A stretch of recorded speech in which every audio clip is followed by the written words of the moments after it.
শয়তান আল্লাহরে চ্যালেঞ্জ দিছে, আল্লাহ তুমি আমারে জাহান্নামে পাঠাবা, আমিও তোমার বান্দা করে লয়ে একসাথে জামাতে ঢুকমু, একা ঢুকবো না, একা যাব না, তোমার বান্দাদেরকে সবগুলারে জাহান্নামী বানায়া তারপরে ঢুকমু।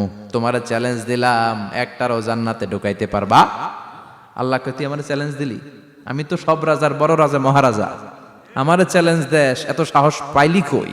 তুই আজীবন ওয়াসওয়াসা দিয়ে পাপ কাজ করাবি, একদিন তাফসীর মাহফিলে এসে আমার বান্দা ক্ষমা চাবে, আমি মাফ করে দেবো, তুই কি করবি? আজীবন অন্যায় করবে, আজীবন পাপ করবে, জুলুম করবে, একদিন চোখের পানি ছেড়ে আমার কাছে কান্নার মতো কান্না করলে আমি সব গুনাহ মাফ করে দেব। এজন্য আল্লাহ বললেন, ইয়া আইয়ুহাল্লাযীনা আমানু তুবু ইলাল্লাহি তাওবাতান নাসুহা। ভুল করেছো, তওবা করো, মাফ করবে কে? সাইয়েদনা আদম আলাইহিস সালাম ভুল করলেন, দুনিয়ায় এসে শত শত বছর কাঁদলেন, কিন্তু ক্ষমা হয় না।